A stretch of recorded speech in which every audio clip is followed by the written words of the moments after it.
3 for 5 at 1 Youngster is recorded live in front of a mythical audience.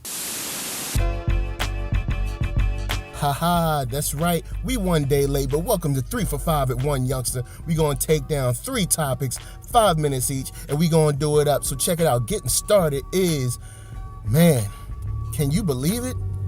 Superman is gonna be on Supergirl? Yo, I'm gonna be honest. This Supergirl news has been something, in these last couple months, has been something of a dream. Here's why. First, you find out that Supergirl is going to be moved to the CW from CBS to be united with the rest of the Berlante productions of The Flash and Arrow and Legends of Tomorrow. Then, on top of that, you find out that Superman is going to be on the show. Oh, man, this is going to be dope. This is why this is going to be dope. Because it's hard to do.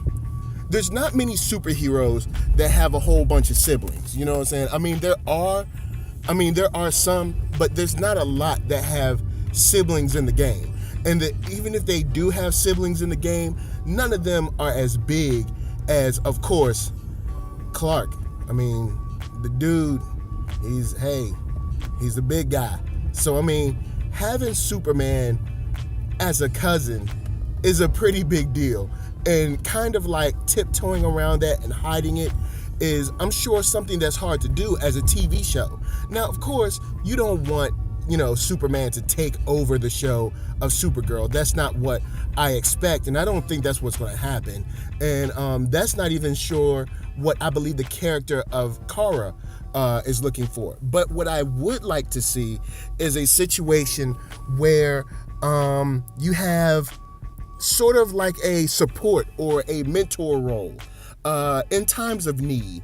Kind of like when she's feeling down, maybe when there's a situation where sort of like where there's something that she can't get over, or someone that she can't beat, or someone that she's having a problem with, or maybe just a problem dealing with her powers, she can have a shoulder to lean on, which will bring in more of a familial bond than we got to see in the first season. And of course, we understand the reasons why you couldn't. Is if you can't show them, you just can't show them.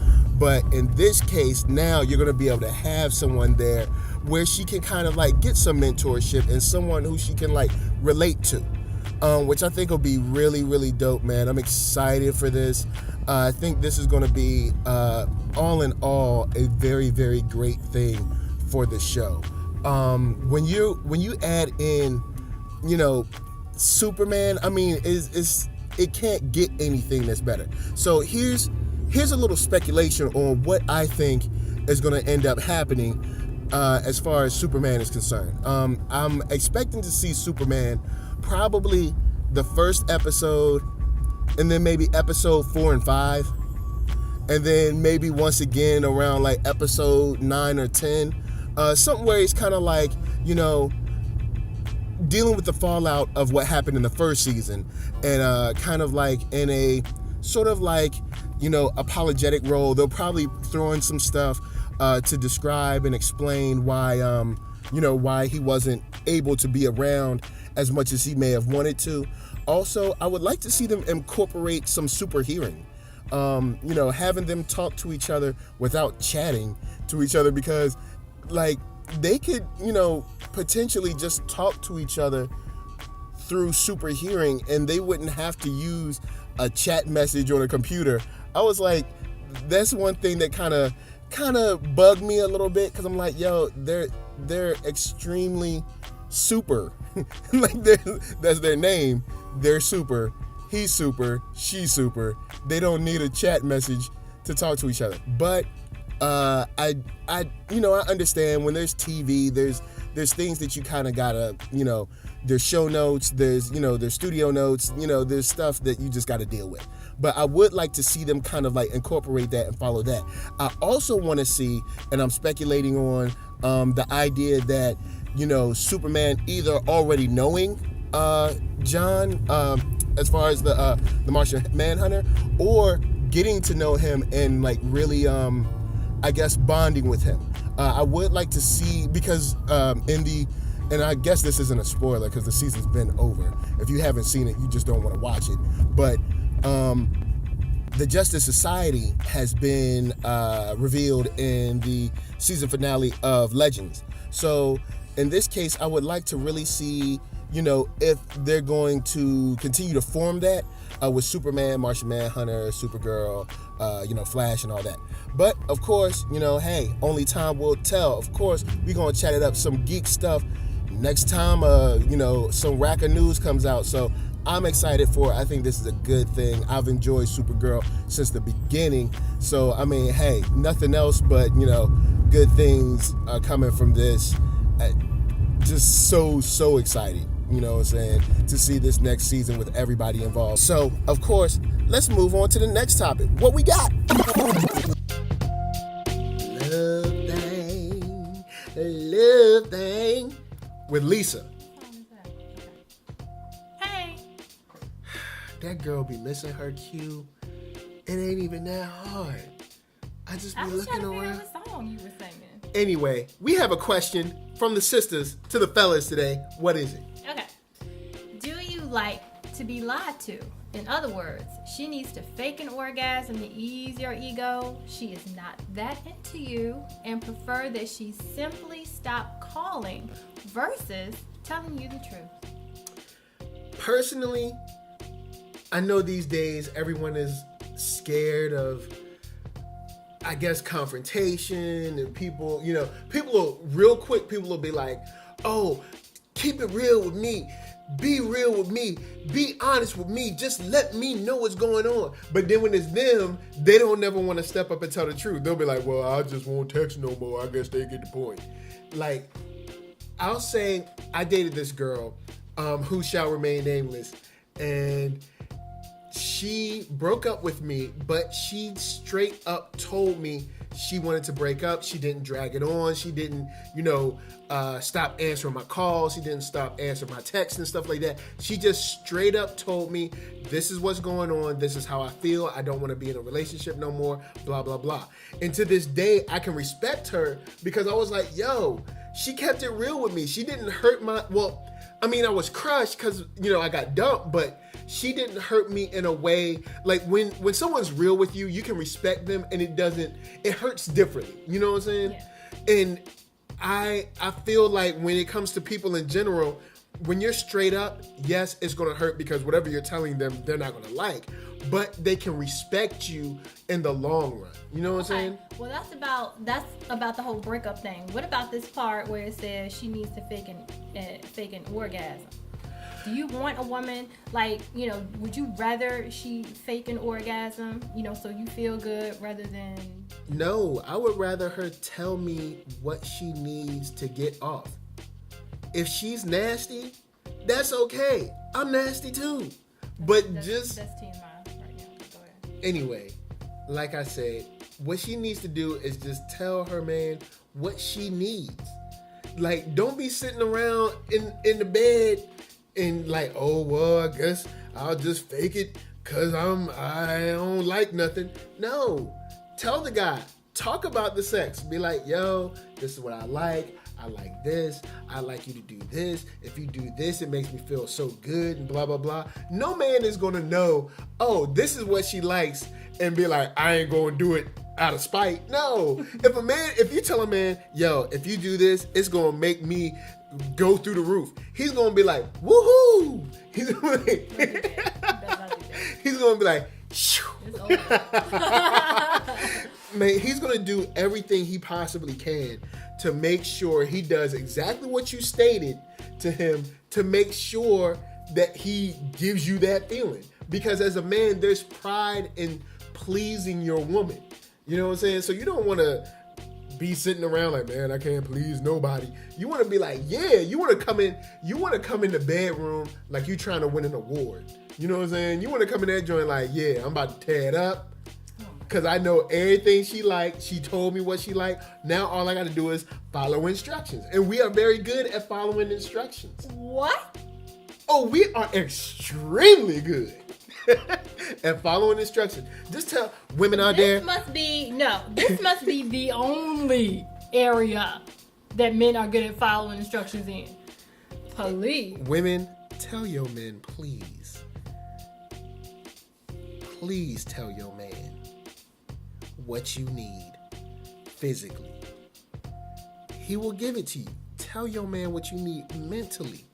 He will give it to you. You may not give it to you mentally. Go ahead. Tell your man what you need emotionally, and he shall provide. No. We're providers. That's what we do. Look, don't be listening to Lisa. Men are providers. Peace. Right here, bringing it to you live. And right now, we're going to chat about some of the best TV this season. Now, of course, I won't be able to cover everything because we're trying to move along quick. But right now, the best TV this season, even though the season has just ended, we're going to do a quick wrap up. Some of the best TVs this season has, first of all, I have to give a shout out to The Flash. The Flash was really dope. The Flash was hitting on all cylinders. It was really, really good. I will say in the finale there was a slight dip as far as some of the payoff, but for most part, man, the show was solid. Also this season, we got a chance to see Daredevil season 2. We also got a chance to see House of Cards come back. House of Lies has come back. Some really strong shows. Also, people are all hype about Game of Thrones, man. It's back. So, you should be checking it out. You should definitely be seeing it. As a most improved this season, I'd have to give it to Supernatural. Supernatural is a show that has struggled for a couple of seasons now. But this last season, they really started to turn things around. I'll have to give it to them. Ever since Kripke left, it's really, really been a hard road for them. To the point where I look back and just wish that maybe they ended it on the cliffhanger of season 6. But I will say that, this season of season 11, it's really, really turned around and been starting to be more of a real solid show. Also, in other shows that have been, keeping it going, Brooklyn Nine-Nine has been funny this season. Strangely, even though it's getting long in the tooth, Modern Family has still been able to make me laugh. Along with that, you have season 2 of Kimmy Schmidt. The brother that plays Titus Andromedon on that joint, man, I'm telling you, dude has some of the illest eye rolls I've seen in my life. Dude is hilarious. Let's see. Besides that, we have coming in super hot for everybody that really, really loves it is the animated series for Turtles. Turtles has been quiet as kept. Turtles has been very solid. It really has.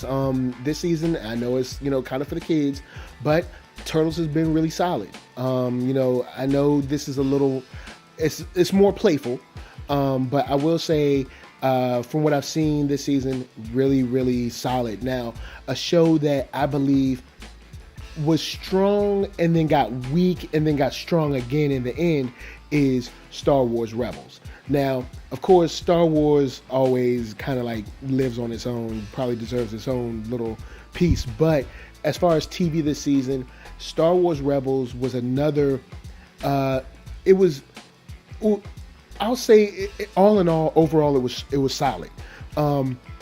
It started out real strong, had some great episodes, connected us to some past characters that we knew from Clone Wars, that we grew to love, and also kind of showed us the connections to people in the Empire that may not be all the way evil. There might be some heart. Where in the beginning, it was just that everybody in the Empire was just completely evil, and I think we got a chance to see that there are some people in the Empire that are reasonable. You know what I'm saying? Also, another good thing about Rebels this season is that we finally got to see Ahsoka return. Now, of course, I'm down with interspecies love because Ahsoka is one beautiful woman, hashtag don't tell my wife, but Ahsoka I was just so glad to see her back. She was great. And then her battle with Vader at the end really, really it was everything that, I think the fans were waiting for. Dave Filoni definitely held it down, kept it real on this show. All the voice actors came through. It was really, really strong. The middle of the season, there were some filler-ish episodes, but they ended strong, which is something that I can definitely deal with. Now back to on to shows that I'm kind of interested to see how they're going to turn out. I got 2 on my list. I know this sounds like it's going to be a guilty pleasure, but I am kind of interested in seeing how Lethal Weapon is going to turn out. I know I've seen the trailer. It doesn't look too great, but I'm interested. And I know how Rush Hour went, but I'm still interested. Also, another one I'm interested in is to see how the new 24 ends up playing out, because I'm pretty psyched about that. Last but not least, as far as the shows that I'm really, really digging right now, even though it's in its very final chapter, is Person of Interest. I've really, really been, a fan of them. I've thought it was dope for a long time. I was sad to see Taraji P go. # don't tell my wife. But, all in all, very, very, very dope show. But these are some of the best in TV.